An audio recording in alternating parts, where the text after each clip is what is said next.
لیکن بیچارہ پیڈ ہے 20-20, 25-25 ہزار پہ. انہیں D G P are K P K, D G P R Punjab سے, میں تو 4-4.5 سال منسٹر رہا ہوں, میرے سے تو کوئی ٹھگی چھپی بات نہیں ہے. اب جناب اس سوشل میڈیا کے اندر کیا ہوا, یہ 4 ٹولز ہیں, چاروں ٹولز جناب سان فرانسسکو میں جناب ٹویٹر کا جناب ہیڈ آفس ہے, فیس بک کا یورپ امریکہ کے اندر برطانیہ کے اندر ہیڈ آفس ہے, آپ کا انسٹا کا, آپ کے جناب فیس بک کا, ٹویٹر کا, ٹک ٹاک کا, وہاں پر الگوریدم اور آرٹیفیشل انٹیلیجنس یہ 2 ٹولز ہیں جو پری پلانڈ یوز کیے گئے. اب الگوریدم کیا ہے, ایک عام شہری ریڈی والا چھاپڑی والا اس کو سمجھ نہیں آئے گی, میں تھوڑا سا سمجھا دوں, میں خود کمپیوٹر سافٹ ویئر انجینئر ہوں.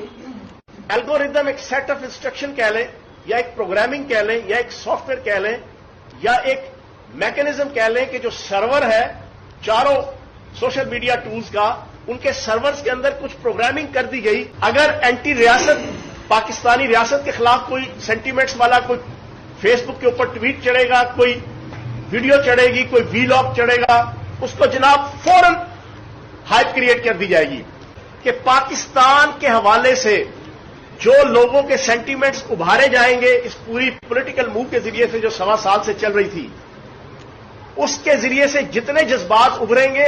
آپ دیکھیے کہ حریم شاہ کیا کہہ رہی ہے. اصلیت چھپائی تھی. میں نے ہمیشہ بولا تھا کہ وہ بہت اچھے انسان ہیں. میں نے وہ نہیں بولا تھا کہ جیسے آپ ہو. کیونکہ میں دنیا کے سامنے آپ کو بے عزت نہیں کرنا چاہتی تھی, بدنام نہیں کرنا چاہتی تھی.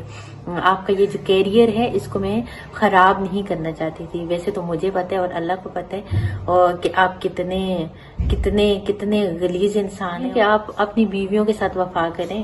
آپ کی بیویوں کو تو ابھی میں آپ کے کرتوت بتاؤں گی اور بہت جلدی بتاؤں گی, اور پھر ان کو پتہ چلے گا آپ کے کہ آپ کس طرح کے لوگ ہیں اور کس طرح کی حرکتیں کرتے ہیں. عادل حسن چوہان, نیکسٹ ٹائم میرا نیم مت لینا. اگر اپنی زبان سے میرا نیم لے کے مجھے کسی بھی طرح کی کوئی بھی بات کہیں سے بھی ملی تو میں ساری کی ساری باتیں ان کو بتا دوں گی.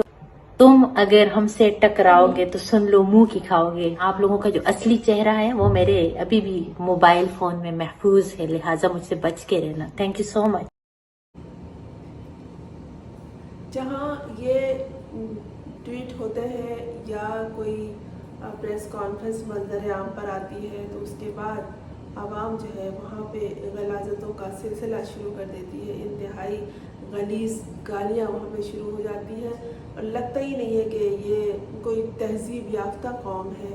اتنی گندگی, اور اگر کوئی خاتون ٹویٹ کر دے یا کسی ٹویٹ کا جواب دے دے یا کسی کی کانفرنس کی یا کسی کی گفتگو کا کوئی جواب دے دے تو ان کو اور بھی غلیظ گالیوں سے نوازا جاتا ہے. ایک تو یہ حسد جلن ہے کہ یہ عورت یہاں پہ کہاں سے آ گئی, اس کی ہمت کیسے ہوئی کہ اس طرح سرعام آ کے بات کرے, اور دوسری بات یہ ہے کہ یہ اس طرح سے جواب کیوں دے رہی ہے. تو اس پہ بھی 2-3 بات ہو جاتی ہے جمع. اس پہ بھی غصہ آتا ہے کہ لوگوں کو کہ ایک تو یہ عورت ہے, دوسری بات یہ ہے کہ یہ جواب دے رہی ہے, یہ ٹویٹر پہ اور فیس بک پہ, انسٹاگرام پہ یا سوشل میڈیا کہہ لیں, یہاں پہ آ کے جواب دے رہی ہے تو اور مزید غلیظ گالیوں سے نوازا جاتا ہے. انتہائی گری ہوئی گفتگو کی جاتی ہے. بعض دفعہ گفتگو اتنی زبانی ہوتی ہے کہ اس کو سمجھنا مشکل ہوتا ہے. کہیں سے بھی نہیں لگتے کہ اس قوم کے پاس کوئی ادب یا تہذیب ہے. گالیاں دیجیے اگر آپ کی فطرت میں ہے تو طریقے سے الفاظ سیکھیے. ابھی مزید آپ کو ان گالیوں میں, جن میں آپ لوگوں نے ریسرچ کیا ہوا ہے, اس کے لیے الفاظ اچھے استعمال کرنے کے لیے بھی سرچ کیجیے.